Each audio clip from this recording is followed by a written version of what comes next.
Good morning.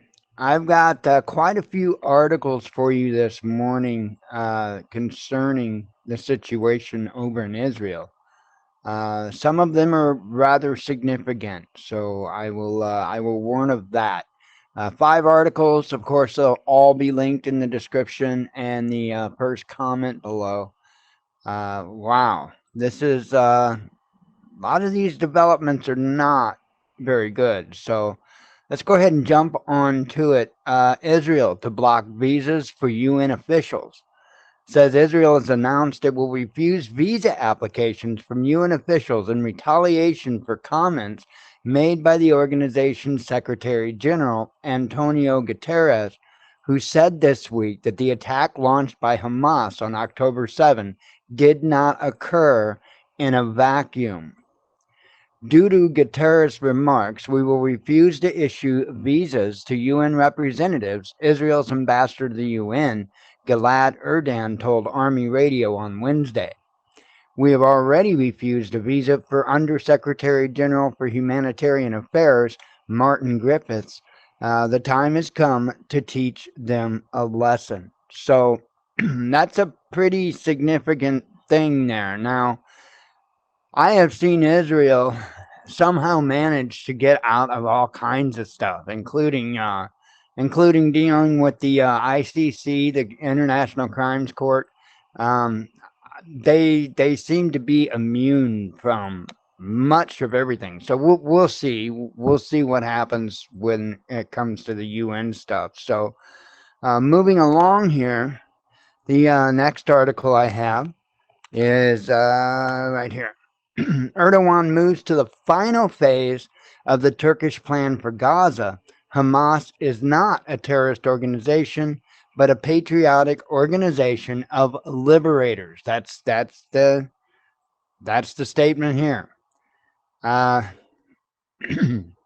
and Turkish President Recep Tayyip Erdogan has decided to kill, this time for good, relations with Israel, describing Hamas as a patriotic organization of warriors fighting to protect its lands and people.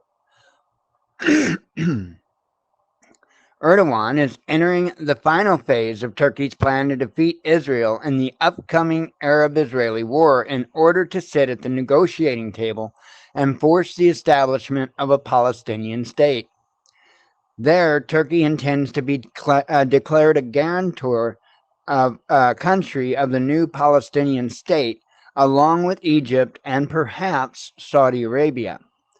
It is no coincidence that Erdogan today once again called for the establishment of an independent Palestine and the organization of a conference between Israel and the Palestinians, proposing Turkey as the guarantor of any future agreement.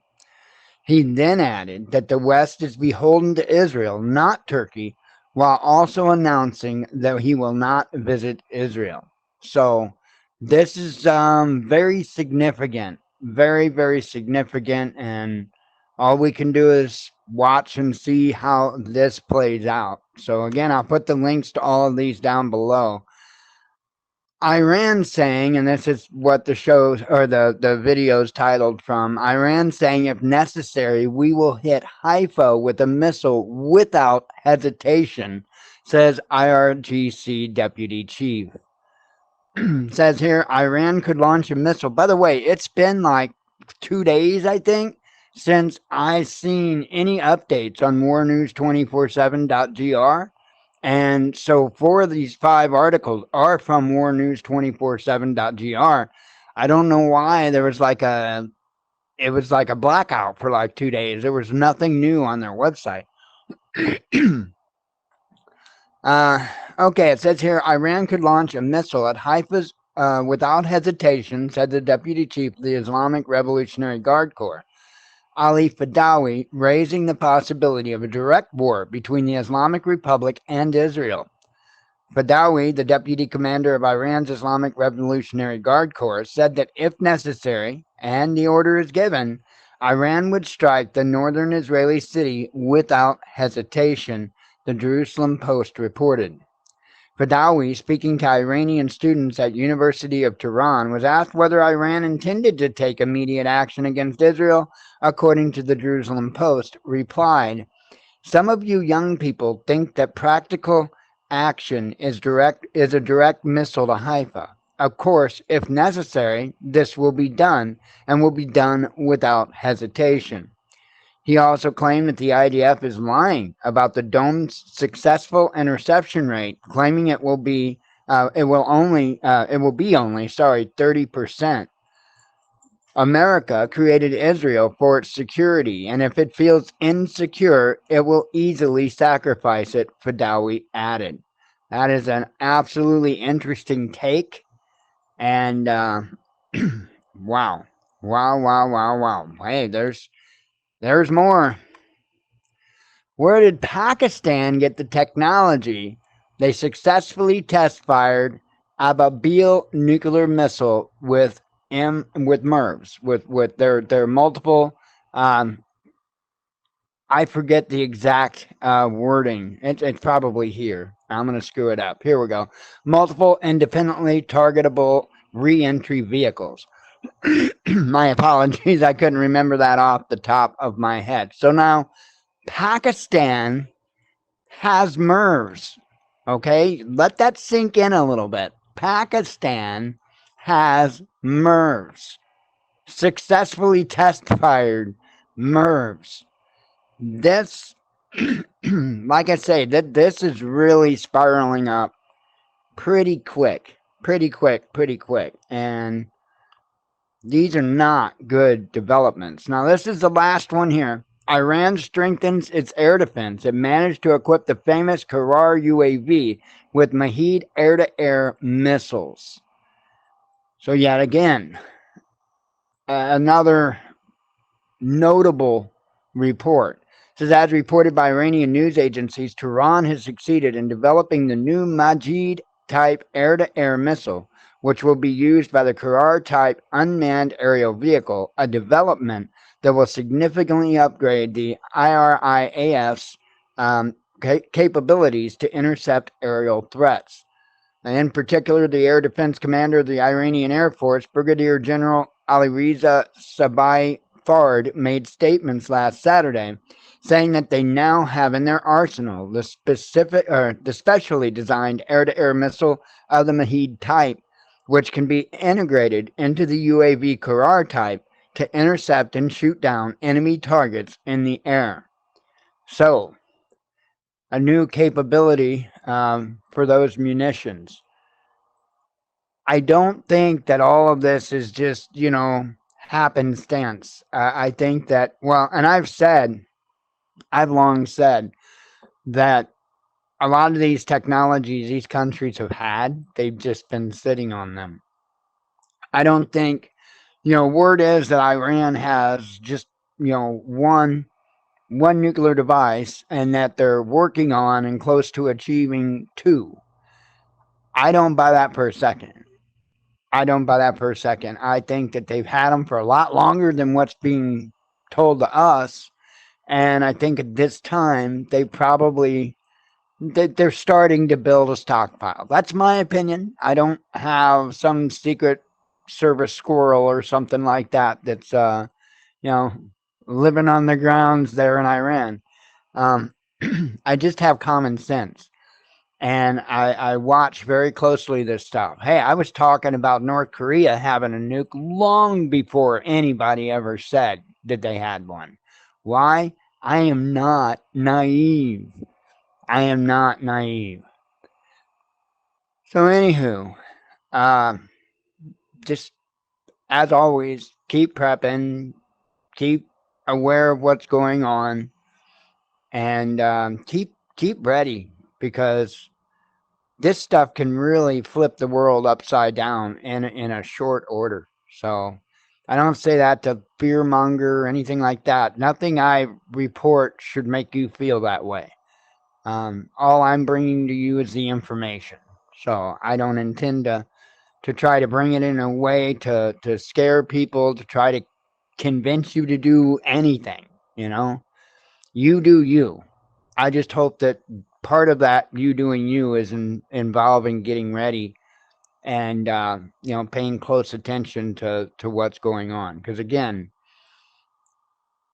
literally the world can turn upside down in less than an hour, seriously. um and we could, there is indeed a possibility we could be looking at that. I know, I watched Bear this morning, Bear Independent, and you know I have a feeling that he's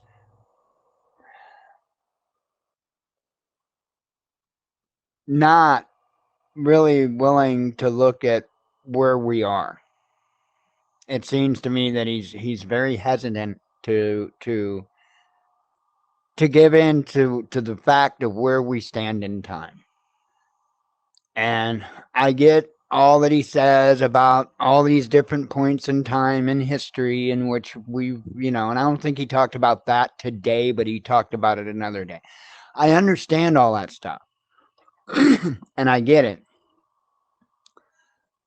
But everything is not the same as all those other times. Okay. And I know he specifically mentions like Gog of Magog.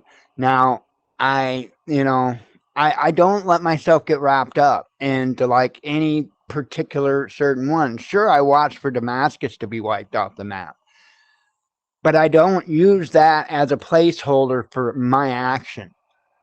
Why? Because I may have a misunderstanding of what that meant.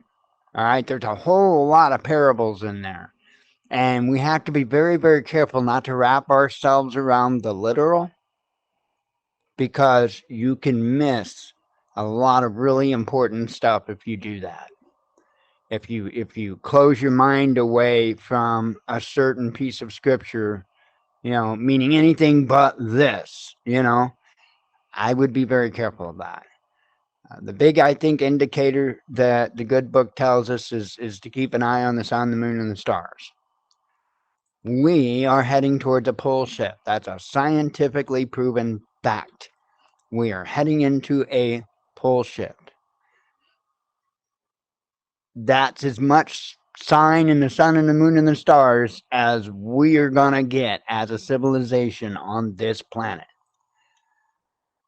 That will also bring about everything that the good book talks about in Revelation, what it talks about during Noah's time, what it talks about immediately after the crucifixion. Pole shift.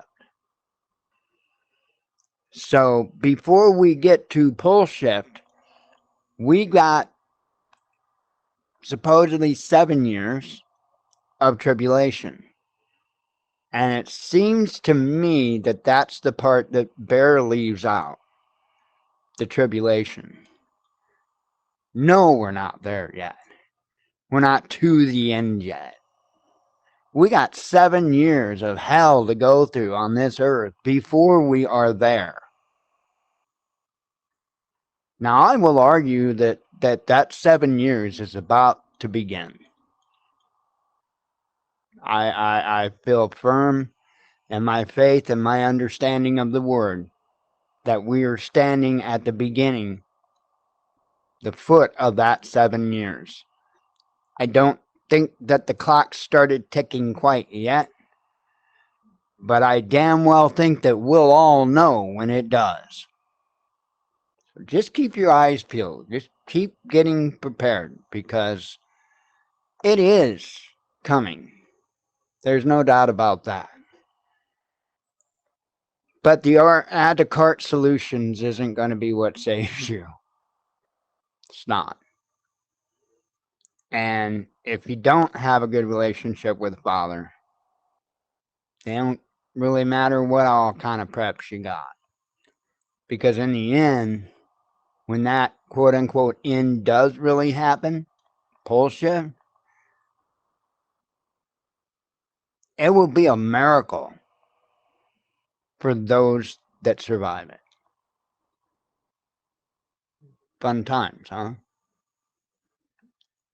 I've always said I'll come and tell you the truth.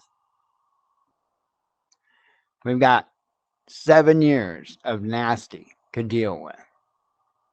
And then the pull ship. Now, I don't know. I can't tell you when that 7 years starts. I don't think it's quite started yet, but I think we are right there in front of the steps. Don't think there's a whole lot of time left to prep, to get ready, to learn skills. Use your time wisely and effectively. Hope to see you later on for the live show. Shalom.